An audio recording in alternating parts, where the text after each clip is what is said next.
When I think about Christians, I think about people who are often racist, who are sexist, who are homophobic, who are bigoted.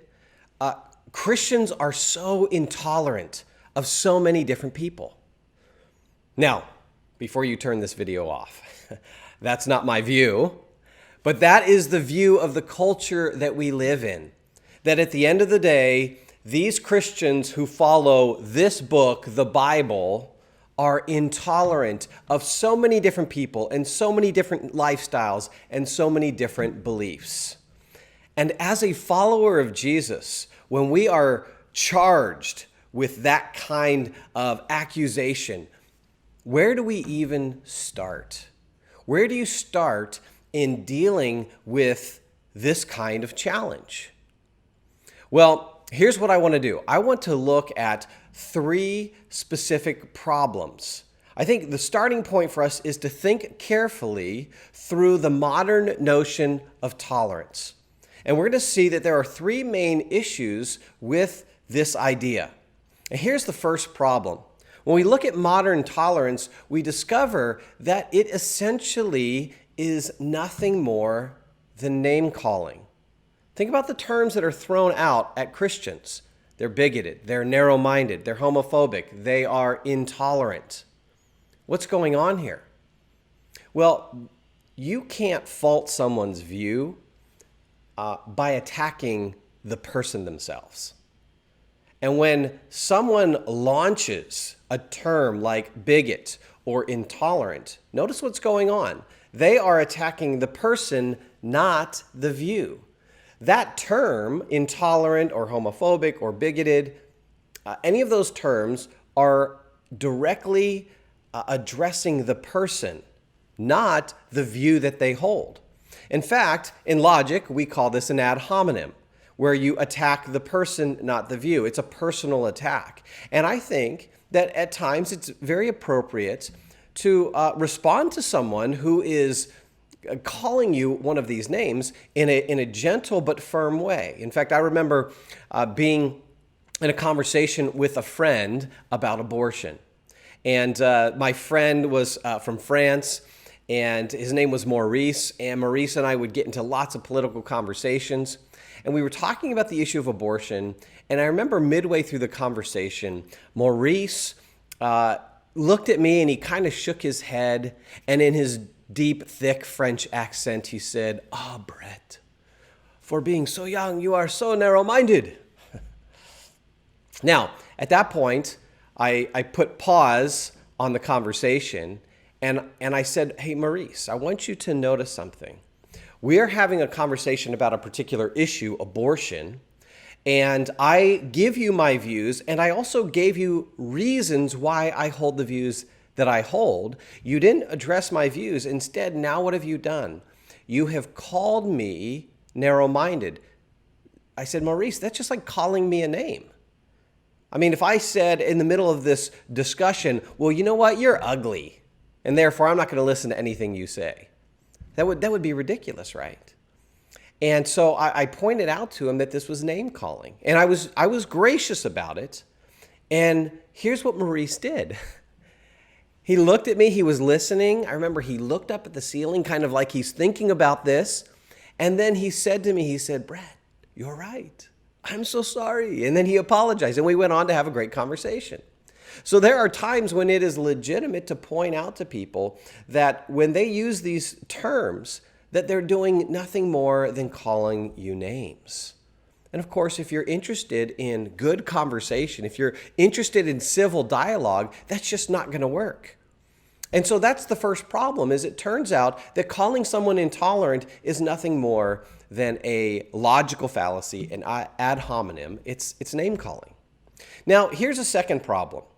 The second problem is surfaced by responding with a question. So if someone says, "Oh, Brett, you're so intolerant," where I may want to start, let's say I don't want to kind of confront them on the name-calling thing.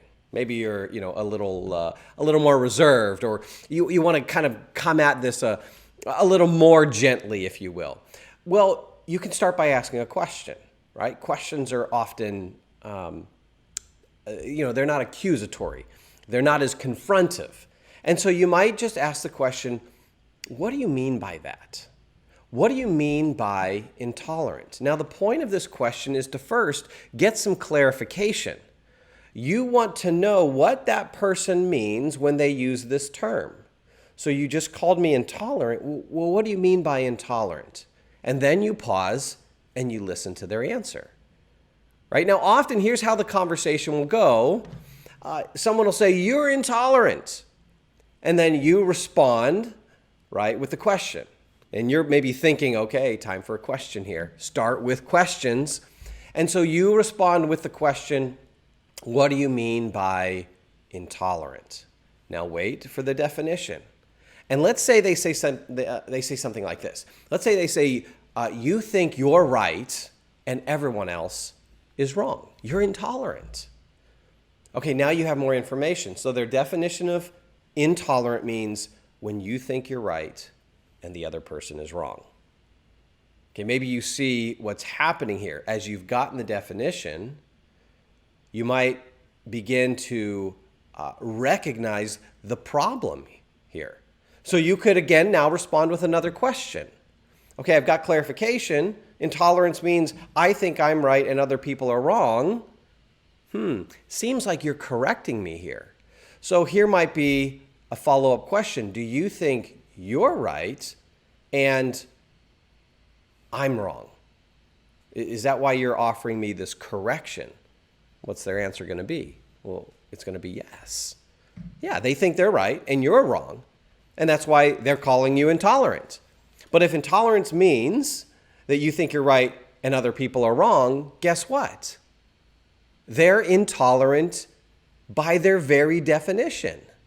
And so they're intolerant, they're labeling you intolerant, and on their view, on that definition, you both would be intolerant. Hey, we're both intolerant people, let's continue the conversation. Now, what you've begun to surface is the second problem. And the second problem is that modern tolerance is self-contradictory. If it's intolerant to think that you're right and other people are wrong, and you're correcting them, well, then you think you're right and they're wrong. So that definition applies to you as well. And so it turns out that modern tolerance is self-contradictory. In fact, we see this in definitions of intolerance all the time.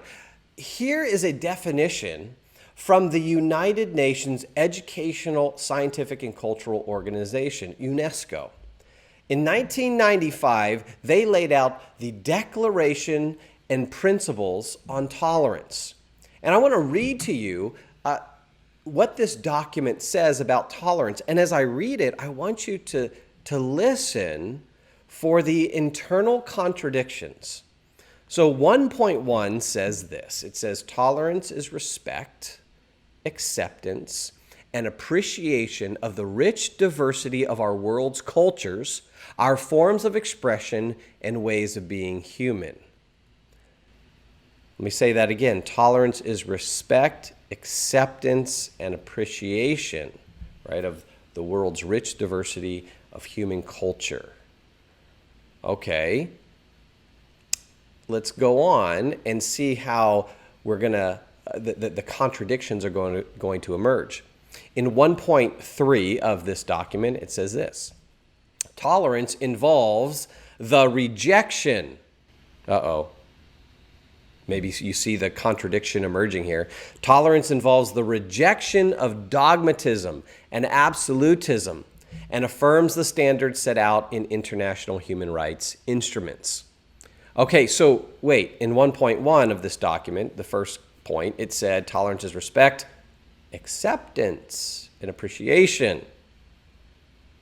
And then in 1.3, we now find that tolerance involves the rejection. Well, which is it? Is it acceptance or is it rejection? What do they reject? Dogmatism and absolutism. So tolerance involves the rejection of dogmatism and absolutism. Well, here's the question. Is that an absolute claim itself? Is that a dogmatic claim that this is what tolerance is? The contradiction is emerging. And then in 1.4 of the United Nations document, it says the practice of tolerance means that one is free to adhere to one's own convictions and accepts that others adhere to theirs. It also means that one's views are not to be imposed on others. And here's where we see the full blossoming of the contradiction.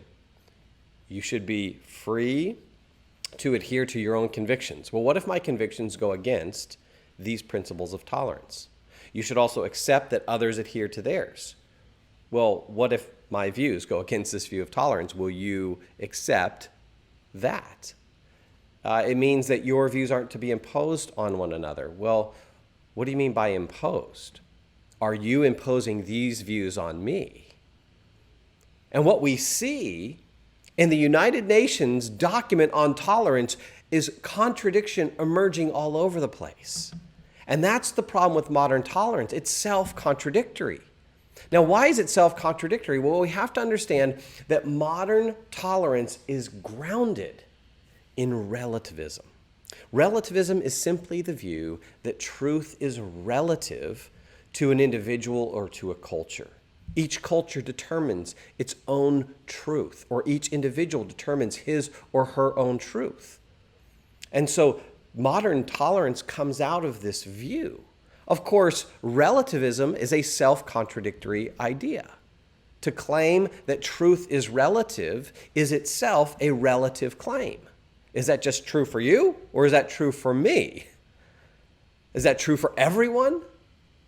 See, relativism says, no, there are no overarching truths. There are no objective truths that apply to all of us. And so modern tolerance grows out of this relativism, and it is self-contradictory. Now, here's another key point. Notice what happens. If modern tolerance is grounded in relativism, then when tolerance takes over the picture, guess what drops out of the picture? Truth. Modern tolerance pushes truth out of the picture. And the questions that are asked are things like, well, do I find this view offensive? Is this view a microaggression? Is this view racist? Is this view homophobic? Is this view intolerant? Notice all of those questions avoid the primary question. Here's the most important question we ought to ask about any view. Is the view true? Is the view true? But with modern tolerance, truth gets pushed out of the picture, and we no longer even consider it. It just is all about how the view makes me feel or how I react to the view, and then I label it intolerant and I dismiss it. Okay, so what do we need to do here? In this situation, when we see a self-contradictory view in modern tolerance, what we have to do is go back and redefine tolerance, or go back and not redefine it, but go back and recapture the classical view of tolerance. So think about the word tolerate. What does the word tolerate mean? When we look at a standard dictionary definition, the word tolerate means to recognize and respect others' beliefs without sharing them, or to bear or put up with someone or something not necessarily liked. Okay, this is a really important definition. It's to respect someone's belief without sharing them. All right, let me illustrate a very important point of this definition. In this definition, what's inherent, what's built in, is disagreement. Now think about it. I'm a huge NFL fan. Now let's say I was talking to you, and let's say you are a Denver Broncos fan. And I said, oh, guess what? I'm a Denver Broncos fan too. We started talking about the Denver Broncos, and we're talking about maybe the history of the Broncos and how much we enjoy, cheering for the team and all of that. At the end of that conversation, would I say, you know what? I tolerate you. I tolerate you as a Broncos fan, right? And that we have to have a relationship that includes tolerance because we agree about the Broncos? Of course not. That doesn't make any sense, does it? We would say at that point, we don't tolerate each other. What we do is we agree. We might agree that the Broncos are the best team in the NFL. So that's agreement. But as it turns out, I'm not a Broncos fan. I actually don't like the Broncos at all. I am a Pittsburgh Steelers fan, right? And my dad grew up outside of Pittsburgh, and he raised me right. And I cheer for the Steelers. Now, if we're talking NFL teams, and you say, well, I think the Broncos are the best team in the NFL. And I say, no, you're wrong. The Steelers are the best team in the NFL. And I can, of course, lay out all the evidence for you. At this point, tolerance comes into the picture. But notice, tolerance only comes into the picture when first there's a disagreement. We disagree about which team is the best team in the NFL. Now I can say, you know what? I'm going to tolerate Bronco fans. Just barely, but I'm going to tolerate them, okay? So what is assumed in tolerance? What's assumed is disagreement. There has to be disagreement. But here's a second key point of this definition. You recognize the disagreement, but you also respect the person. See, the true definition of tolerance includes two very important ideas that we need to hold together. Number one, all people are equal and therefore are worthy of our respect. All people are equal and therefore they are filled with dignity. They are noble creatures and we ought to respect them. All ideas and behaviors are not. Right? So people are equal, ideas and behaviors are not. Of course, 2 + 2 = 4 and 2 + 2 = 5. Those two different ideas are not both equal. One is better than the other. But when it comes to people who hold the view, we wouldn't say that someone has more worth because of their views. And so modern tolerance does not treat all people as equal and all ideas and behaviors as though they're not equal. It actually takes all ideas and all behaviors and makes those equal. But true tolerance recognizes that there is a disagreement because not all ideas and not all behaviors are equal. However, within that disagreement, we can still treat the other person who we disagree with love and respect, even as we advocate for views that we think are true. Now, think about this. Where can such an approach come from? Where do we get this kind of approach? Well, I would argue that this is only consistent with one worldview, and that is the Christian worldview. Because the Christian worldview says that every single human being, no matter their ethnicity, no matter their status in life, no matter their gender, every human being is made in God's image. We're made in God's image. Genesis chapter 1, verses 26 and 27. Then God said, let us make mankind in our image, in our likeness. So God created mankind in his own image. In the image of God, he created them, male and female, he created them. So what we discover is that human beings are intrinsically valuable. They are inherently valuable because they are made in God's image. This is something that's built into all humanity. There is one thing that we all share equally. It's not our good looks. It's not our socioeconomic status. It's not our intelligence. The one thing we all share equally is being made in God's image. And therefore, that is the only thing, the only proper idea, the only proper truth about humanity that allows us to ground respect and equality for one another. We are all made in God's image, therefore we're all equal. Now, what that then informs us, or how that informs our behavior, our action, is that then we treat all image bearers with respect because of the kind of thing that they are, not because of what they do or what views they hold, but because of what they are. Image bearers, people made in God's image. That is the only proper basis for human equality.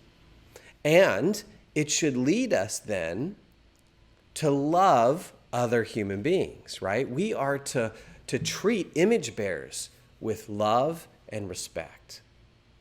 But of course, as we talk about truth and love at the same time, we need to define what we mean by love. What does it mean to love someone? How do you define love? Our modern culture has such a shallow view of love. The modern culture says that love is simply affirmation. And when we look at the biblical view, we're going to find that true love requires more than just affirmation. In fact, in 1 John 3:18, John links love with some other things. Let us not love with word or with tongue only, but in deed and in truth. So here love is linked up with our actions and with truth. 1 Corinthians chapter 13, which we call the love chapter. Love does not rejoice in unrighteousness. It doesn't rejoice in wrongdoing. It doesn't rejoice in sin, but rejoices with the truth. And so notice, love isn't just verbal affirmation. It's not just acceptance. Love requires action and it requires truth. Now think about the modern view of love. Is love merely affirmation? That's what our culture says. Well, okay, here's where we give a counterexample to show how that view of love is completely deficient. If love is affirmation, and I have a friend who is, let's say, they're cheating on their spouse, or I have a friend who's addicted to drugs, or I have a friend who's contemplating suicide. If I am to love them on the culture's definition of love, then I'm supposed to just affirm them. So if they come to me and say, I'm cheating on my spouse, I'm supposed to say, well, you know what? If that's what you want to do, I affirm you. Oh, you're addicted to drugs? Well, you know what? I'm going to love you really well during this time, and I'm going to encourage you to do as many drugs as you want. No, of course, we realize that's insane. That's ridiculous. No, love can't just be mere affirmation. Or here's another good counterexample. Let's take this view of love as merely affirmation, and let's see how this would play out in a marriage relationship. My wife, Erin, and I have been married for 23 years. And if my wife said to me, honey, because I love you, I affirm and accept anything you do, how's that going to work out? So I say to my wife, you know, honey, I found myself attracted to other women. I think I'd like to take some other women out on dates. Since you love me, you affirm and accept all that I do. You're going to have to be okay with that, right? Yeah, that relationship's not going to last very long because we know that love is much deeper than mere affirmation. And at that point, if I'm going to go cheat on my wife, we know that my wife would bring in, if she's truly loving, she's going to bring in another component of love, truth. And she's going to speak some true words to me at that point. Ultimately because she loves me. And I'll tell you, my wife loves me a lot with the truth. And sometimes it's painful. But that is powerful evidence that she truly loves me. Here's how C.S. Lewis puts it. He says, love is not just affectionate feeling, but a steady wish for the loved person's ultimate good as far as it can be obtained. So love includes the feelings and emotions. Sometimes love can be very affirming, but what has got to be part of our definition is a desire for that person's good, whether they know the good or not. And so what's required to truly love someone is also truth. We bring together truth and love. And notice, truth drops out of the picture when modern tolerance takes over. But I also think love drops out of the picture when modern tolerance takes over. And here's the third problem with modern tolerance. Modern tolerance now means agreement. It means agreement. It actually means the very opposite of its proper definition, right? Remember how we define tolerate. It requires disagreement. Modern tolerance says you've got to agree with my views. It turns out that modern tolerance is a one-way street. You have to accept my views. You have to agree with my views. Otherwise, you're intolerant. So there's no room for disagreement. It's actually an unloving view. It doesn't respect the other person. It doesn't respect the views that they hold. It just simply says, no, you've got to agree with me. So take any religious claim. Take the exclusive claim of Jesus. Jesus is the only way to God, and all other religions are false. What is this labeled? Intolerant. This is intolerant of other people's views. If you hold moral views or social views, something like, two people of the same gender should not have the right to marry. What are you labeled? Intolerant. You're labeled and then dismissed. It's a very unloving position. And so modern tolerance is a one-way street. It means agreement, mere agreement. This is a major problem. We have taken tolerance and we have now defined it to mean the very opposite of what it means. So these are the problems with tolerance. Now, let me say this in closing. As I watch the culture and as I watch the different conversations that are going on in the culture, politically, socially, morally, religiously, here's what we now see. Often, the conversation about tolerance is being set aside, and what's happening is that when it comes to religion, people like Christians who hold exclusive views, who think their views are true, are no longer just called intolerant. Now they're also labeled as dangerous. Listen to what Richard Dawkins says. Richard Dawkins is maybe the world's leading atheist. If not the leading atheist, he's certainly the most vocal atheist. He says this. He says, faith is one of the world's great evils, comparable to the smallpox virus, but harder to eradicate. Religion is capable of driving people to such dangerous folly that faith seems to me to qualify as a kind of mental illness. Notice, he no longer calls religious people who hold their views to be true intolerant. He now calls them dangerous. If you venture out into the public realm and share your views on marriage or gender or sexuality, any of these kinds of things, and you talk about public policy and law, you are no longer called intolerant. You are now a hater. You are someone who's hateful, filled with hatred for the other side. We see this all the time when it came to the issue of same-sex marriage. In my state, California, a ballot proposition came before the voters. It was called Proposition 8, and it simply was going to put into the state constitution that marriage was between a man and a woman. Well, what was the response from those who disagreed? It was the no hate campaign. Because if you supported Proposition 8, well, you were by definition someone who was a hater. And so here is what you and I are going to have to do as followers of Jesus Christ. We are going to have to prepare for the social costs of holding biblical views. Listen, the world is going to look at us and in our modern culture no longer call us just intolerant.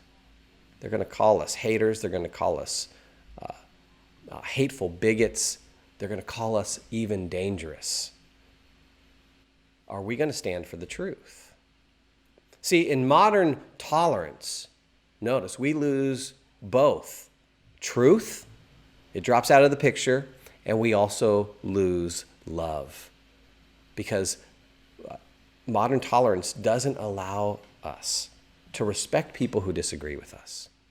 Now, this is not unique to followers of Jesus in the 21st century.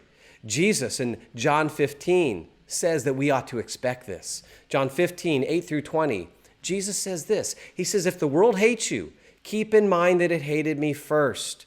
If you belong to the world, it would love you as its own. As it is, you do not belong to the world, but I have chosen you out of the world. That is why the world hates you.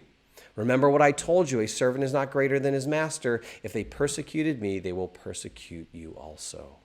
Jesus, the most loving man in the world, of course, never compromised the truth. And what was the response? People hated him. They even killed him. So we're not alone in this. Jesus knows the challenges that we face. But just like Jesus, we can never compromise either truth or love.